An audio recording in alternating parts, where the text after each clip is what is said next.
The first missile hit the Esperanza at 3:47 hours, and Captain Rachel Donnelly was asleep when it happened. She was not asleep 2 seconds later. The explosion that tore through the Esperanza's cargo section was close enough to the UES Ironclad, Rachel's escort vessel, that the shockwave hit them like a fist, throwing her out of her bunk and into the wall of her quarters before the alarm had even finished its first cycle. She hit the floor, found her feet with the automatic muscle memory of 14 years of military service, and was moving toward the bridge before her brain had fully caught up with what her body already knew. Something had hit the convoy. Something had hit it hard. The bridge of the Ironclad was controlled chaos when she arrived. Stations manned, screens alive with data, her crew doing exactly what they had trained to do, which was the only good thing about the next 30 seconds. Everything else was bad. "Report," she said. Lieutenant Carla Voss, her tactical officer, did not look up from her console. 12 contacts, Captain. Draknari configuration. They came in from the debris field on our port side, complete sensor blackout until they were inside 400 kilometers. The Esperanza took 2 direct hits to her cargo section. She's venting atmosphere and losing drive power. The Meridian Star is. Voss stopped for half a second, which was the only emotion she allowed herself. The Meridian Star is gone, Captain. Direct hit to her reactor. She went fast. Rachel looked at the tactical display. 12 Draknari warships, against 3 military escorts and 9 remaining civilian freighters, 8 of which had the combat capability of a strongly worded letter. The Meridian Star had been carrying food supplies.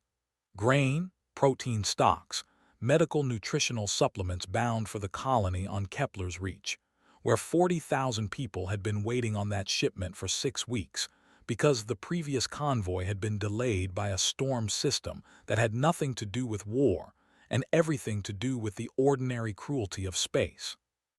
The Meridian Star had also been carrying a crew of 22. Had been. "Get the civilian ships moving," Rachel said. Her voice was flat and even and gave away nothing. "Maximum thrust, scatter pattern delta. Get them away from the engagement zone." She looked at the weapons display. "Bring everything online, full combat power." "Captain," Voss said carefully, "we have 3 escort vessels against 12 Draknari warships. Their tonnage advantage is—" "I know the numbers, Lieutenant." Rachel sat in her command chair. "Get me a channel to the Draknari fleet." The channel opened. The face that appeared on her screen was Draknari, which meant it was broad and flat with the particular arrangement of sensory organs that humans had spent 30 years learning to read for emotional content. This one was reading as something close to amusement. The being wore military insignia that Rachel's system identified as a fleet commander rank, mid-tier Draknari hierarchy, the kind of rank that got assigned to what the Empire considered uncomplicated operations. Attacking a supply convoy in neutral space, apparently, was an uncomplicated operation. "Human vessel," the fleet commander said, in the flat translation matrix rendering that stripped all warmth from alien speech and left only the words. "You are outmatched. Stand down your escorts and order your freighters to stop. We will take your cargo and your ships will be released. Resist and we will destroy you." Rachel looked at him for a moment. She thought about the Meridian Star, about 22 people who had woken up this morning and were not going to wake up tomorrow, about 40,000 people on Kepler's Reach who were already hungry and were now going to be hungrier.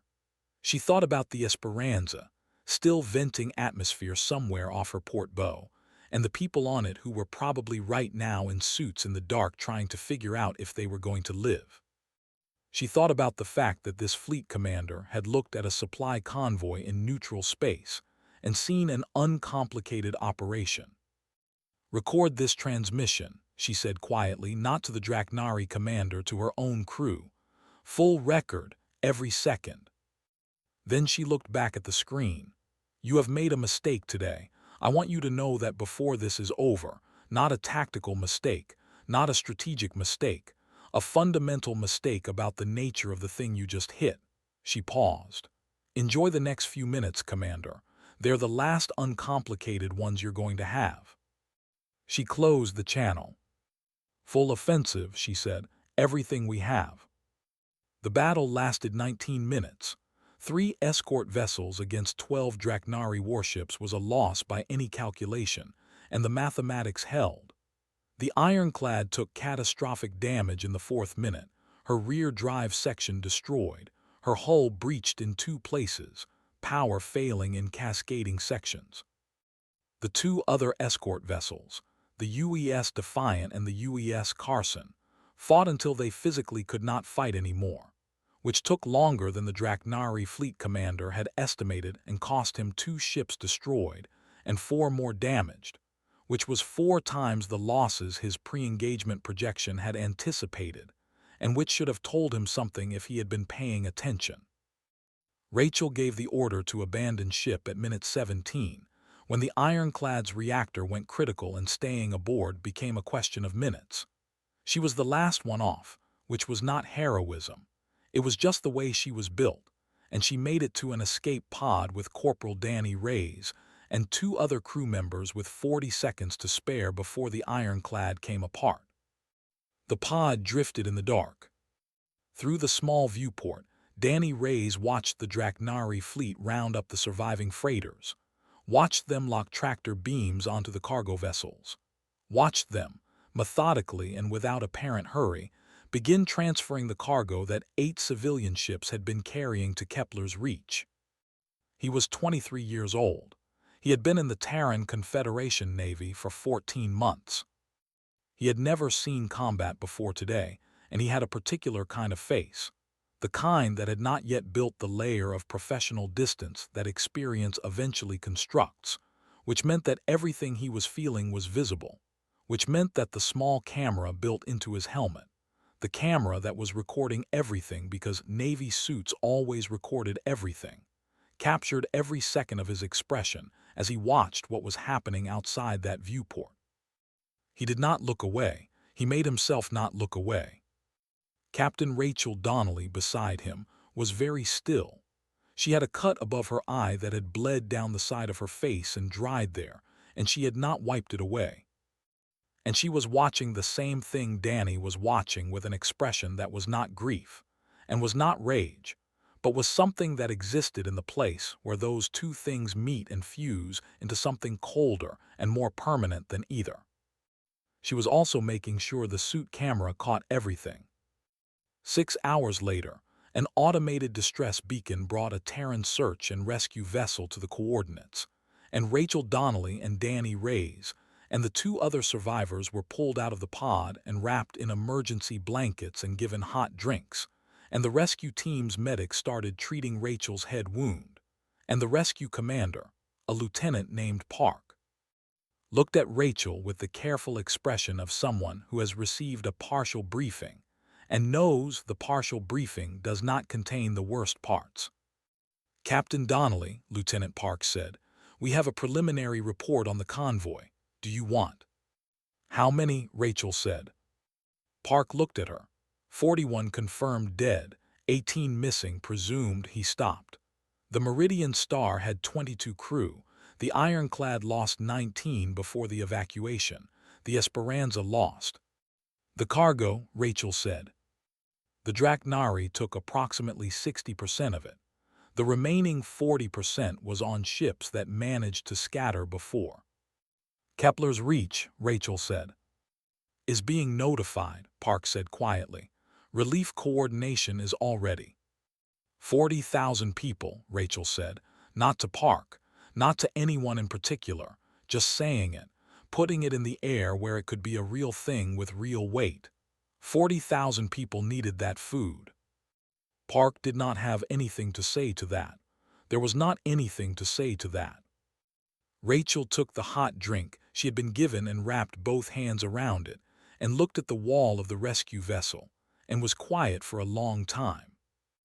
Danny Reyes across the bay was also quiet. He had stopped shaking about 20 minutes ago. He was looking at his hands. "Captain," he said. She looked at him. I recorded everything, he said. From the pod, the whole thing, them taking the cargo, everything. He paused. Is that should I? Yes, Rachel said. Keep it. Don't delete a single second of it. She looked back at the wall. People need to see that. The recording reached Earth Defense Command 14 hours after the attack. Admiral Victor Hale watched it once. He was 68 years old, silver-haired, with the particular posture of a man who has spent 40 years in uniform and has had the military so thoroughly built into his body that it shows in the way he stands even when he thinks no one is watching.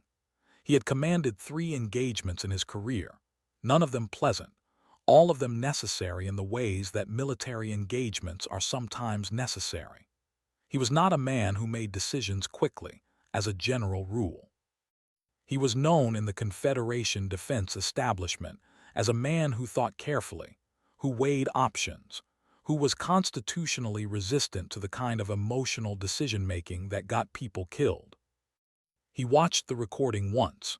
23 minutes of helmet camera footage from Corporal Danny Reyes, the ironclad breaking apart, the Meridian Star already gone, the Draknari fleet systematically stripping the convoy of food that 40,000 colonists needed to survive the next 6 months.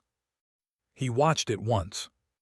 Then he stood up, straightened his uniform jacket, and walked out of the viewing room and down the corridor to the main operations floor of Earth Defense Command, where 40 people were sitting at consoles monitoring 17 active situations across Terran space and the 3 border regions.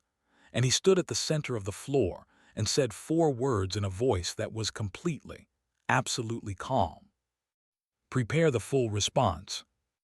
The operations floor went very quiet. Not the quiet of confusion. Every person in that room knew exactly what those 4 words meant. They had been a theoretical, a contingency, a planning document that had existed in the classified files of Earth Defense Command for 11 years, and had been updated quarterly and wargamed twice a year, and had never, in 11 years, been activated, because the situations that would activate it had never quite reached the threshold. The threshold, it turned out, was a supply convoy in neutral space, and 41 dead, and 40,000 hungry colonists, and 23 minutes of helmet camera footage. Admiral Hale looked at his operations floor, at the people in it, who were already moving, already pulling up the systems and the protocols and the activation sequences that the contingency required. Get me Ambassador Solano, he said, and someone notify the council.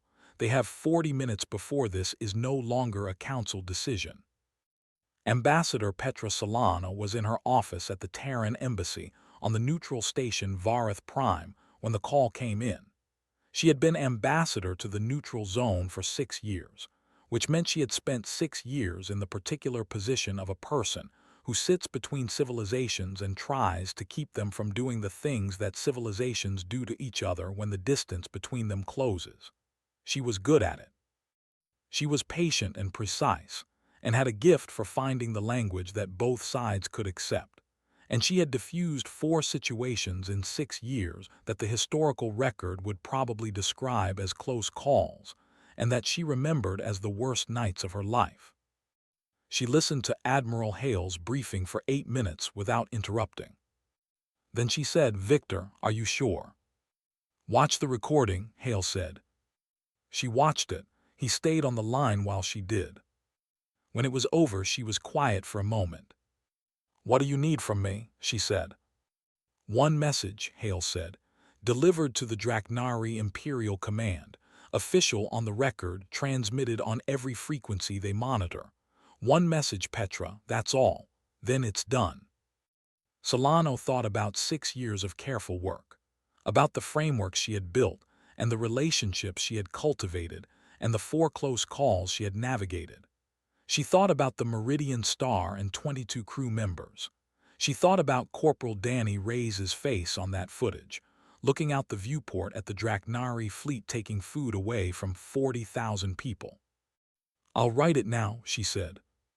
The message was delivered to Draknari Imperial Command 12 hours after the attack, transmitted simultaneously on all military and diplomatic frequencies, logged with every neutral observer body in the region, and time-stamped in the official record of both civilizations. It was one paragraph long.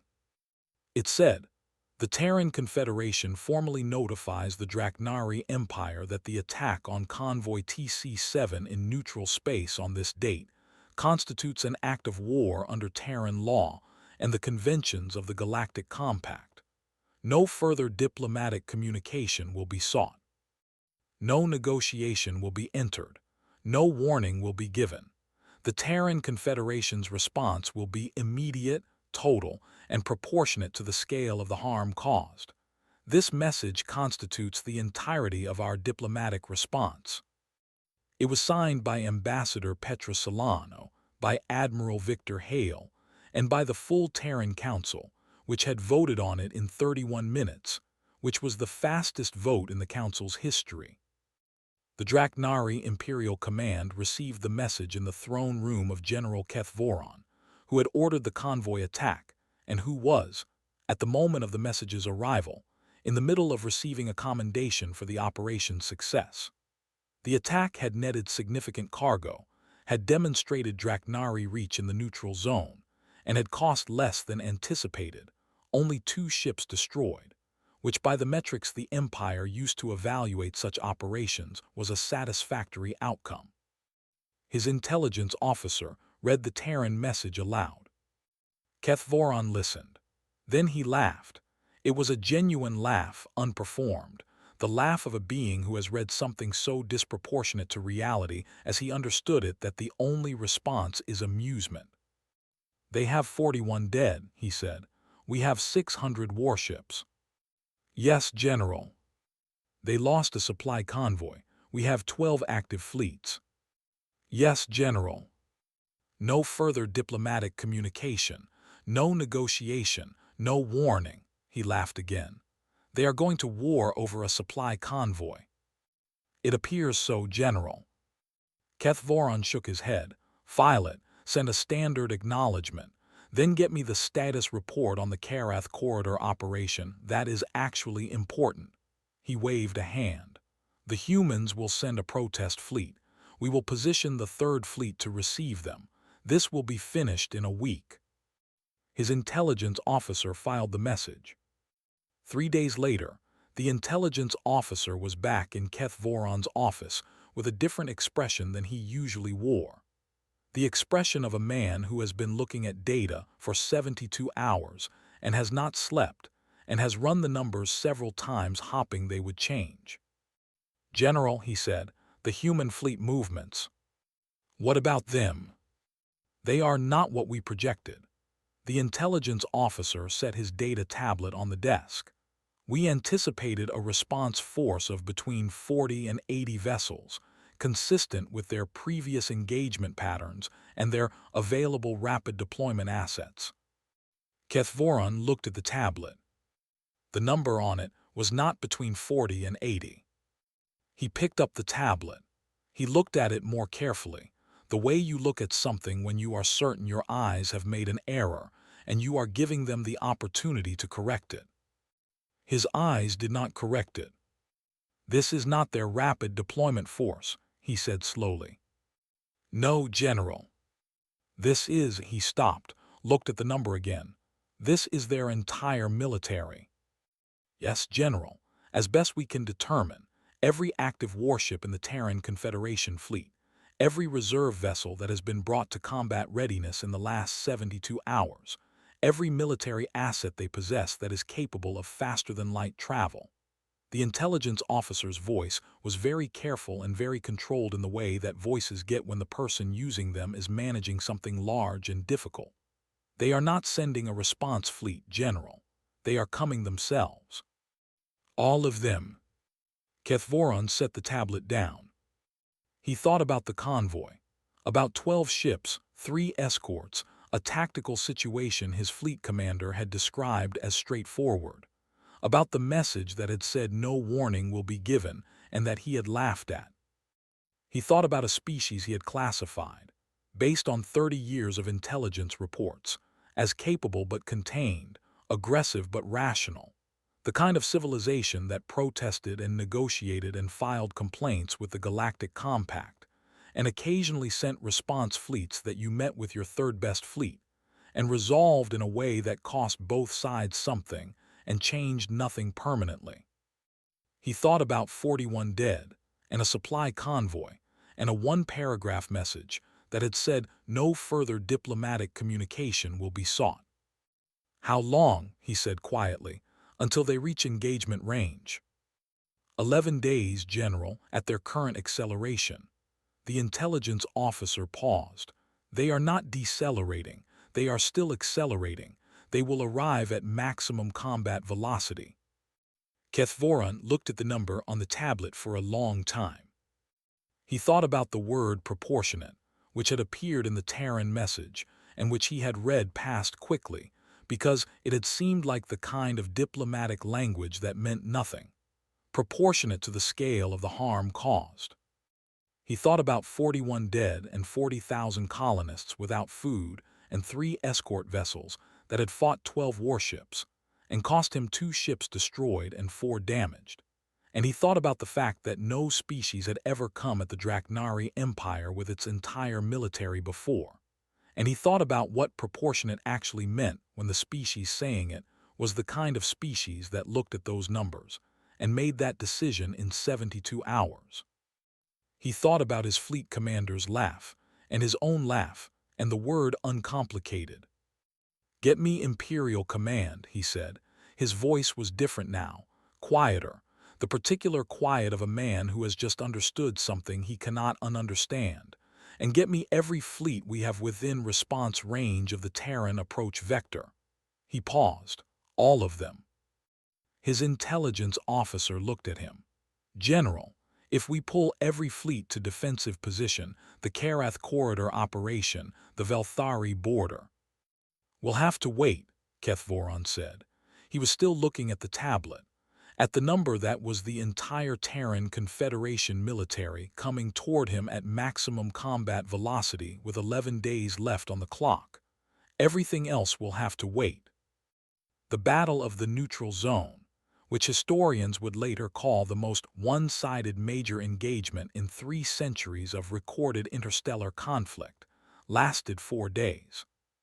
Not because the Draknari fought poorly. They did not fight poorly. Kethvoron assembled a defensive force that by any historical standard was formidable, drawing on 6 active fleets and every reserve asset within range, and positioning them with the strategic skill that his career had been built on. The Draknari were not a civilization that became an empire by losing wars, and they brought to this engagement everything that had made them an empire. It did not matter. The Terran Confederation had spent 11 years writing a contingency document, had spent 11 years wargaming it, updating it, refining it, had spent 11 years asking the question, what would we do if we ever decided to stop being careful? And the answer had been this. Exactly this, everything at once. No escalation ladder, no measured response, no give them a chance to back down. They had spent 11 years preparing for a day they hoped would never come. The day had come, and they were ready for it in a way that the Draknari Empire, which had spent those same 11 years regarding humanity as a capable but manageable regional power, was not prepared to face.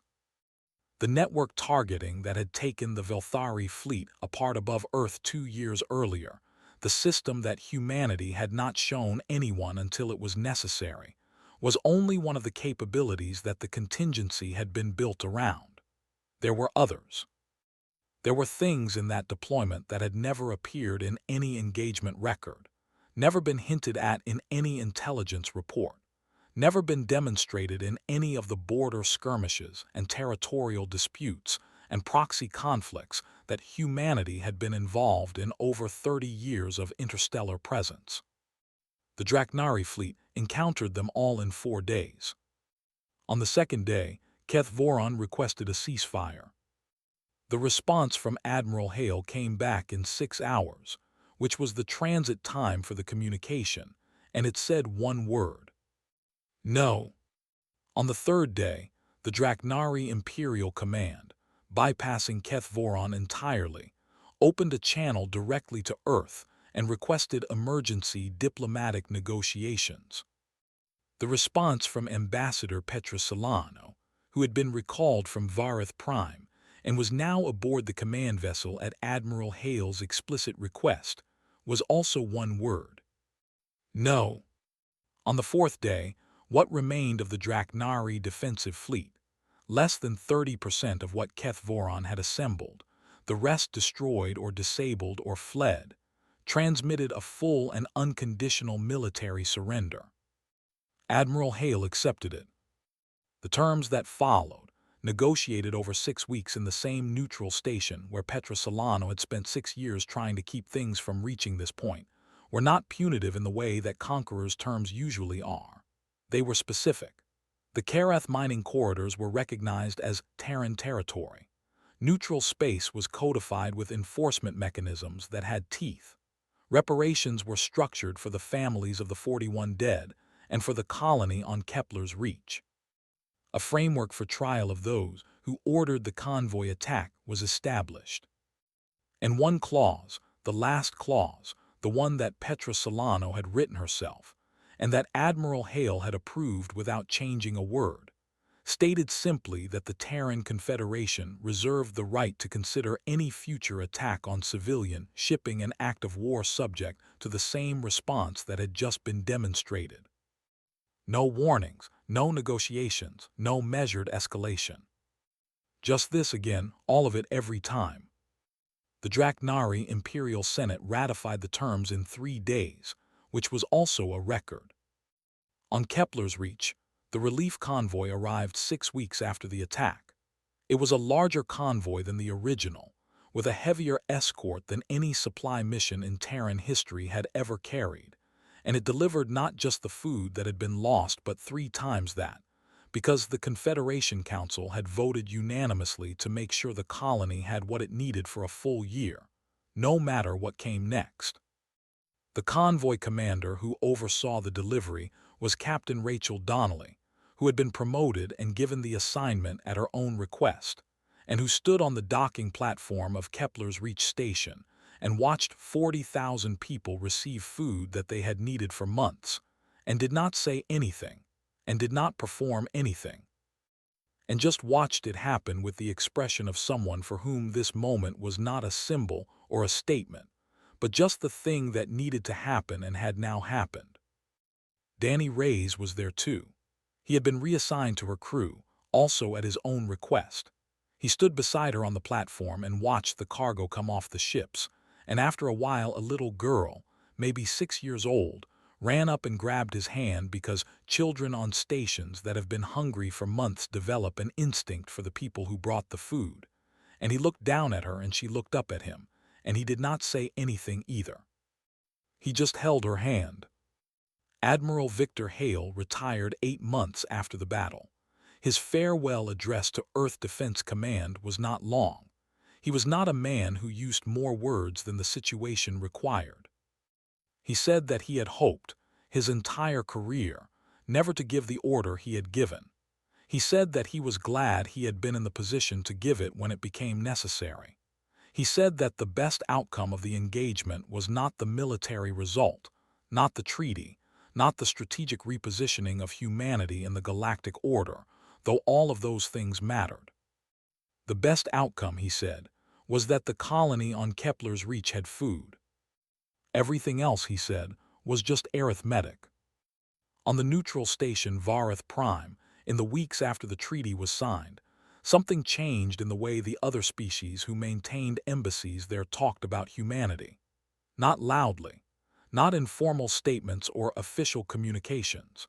In the hallways and the common areas and the quiet conversations that happen in diplomatic spaces between the official ones. They had always known humanity was capable.